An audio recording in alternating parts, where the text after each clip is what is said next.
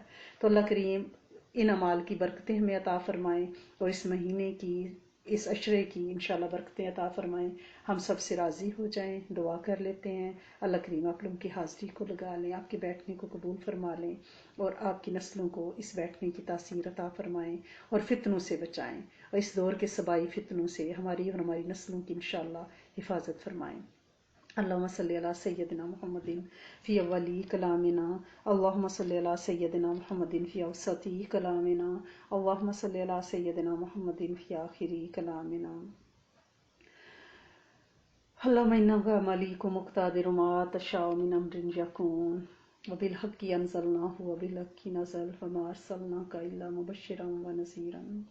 یا ودود صلی علی محمد وآلہ وصحبہ انک رحیم الودود۔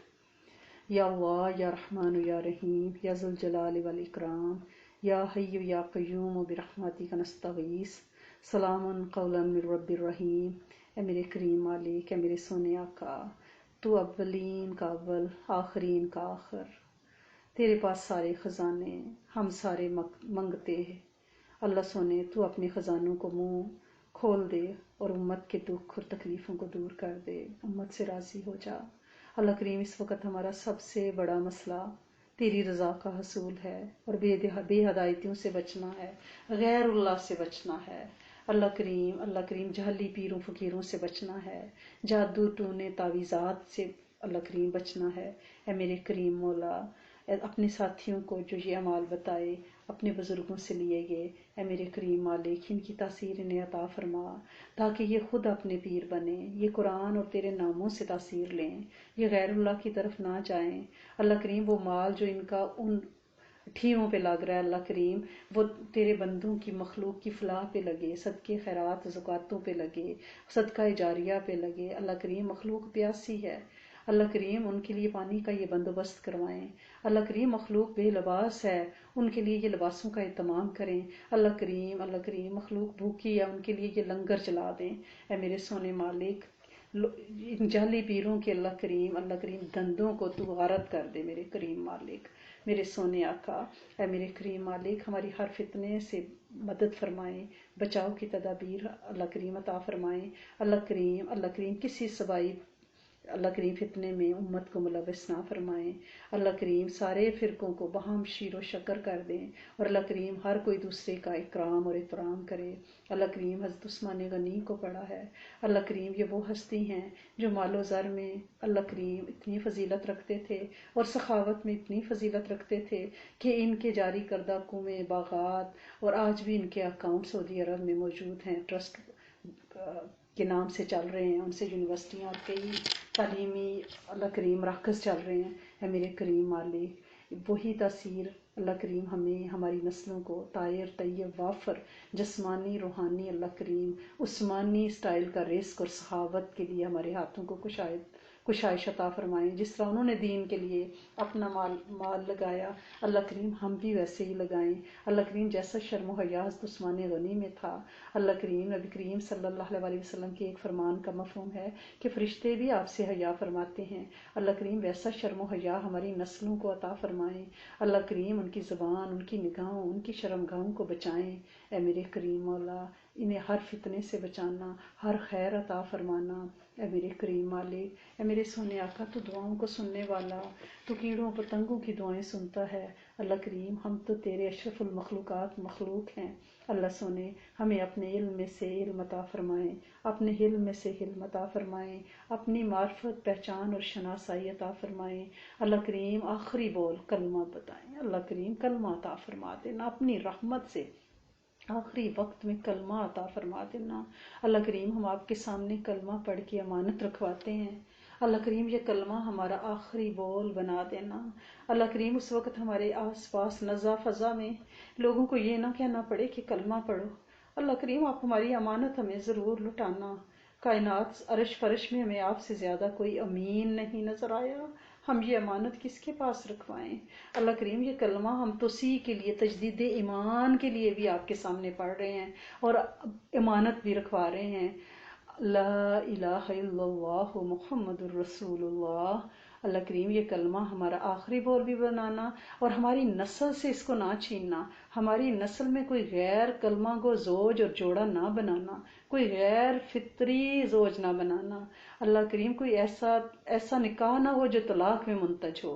اللہ کریم ہر نکاح سدا قائم رہنے والا، برکتوں، خوشیوں اور سکون والا ہو۔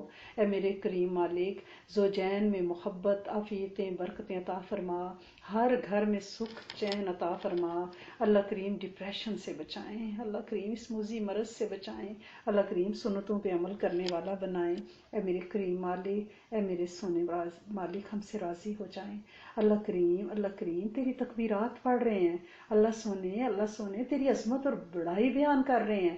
جب تیری عظمت اور بڑائی بیان کر رہے ہیں تو اللہ کریم اپنی کمزوری واضح کر رہے ہیں۔ اللہ کریم یہ تکبیرات تکبر سے بچاتی ہیں، اللہ کریم عاجزی دیتی ہیں کہ ہم بڑے نہیں ہیں، ہمارا بڑا عرشوں پہ مزین متمکن ہے، ہم بڑے کمزور، بڑے ہی نیوے لوگ ہیں۔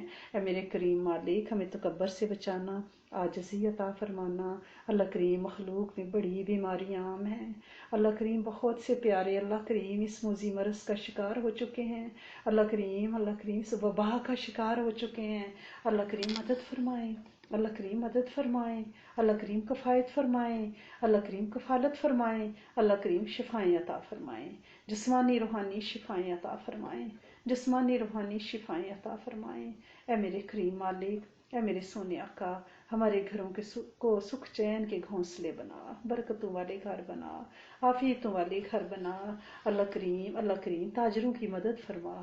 اللہ کریم آج عثمان غنی کو پڑھا ہے، اللہ کریم تجارت میں برکت عطا فرما، روزی روزگاروں میں برکت عطا فرما۔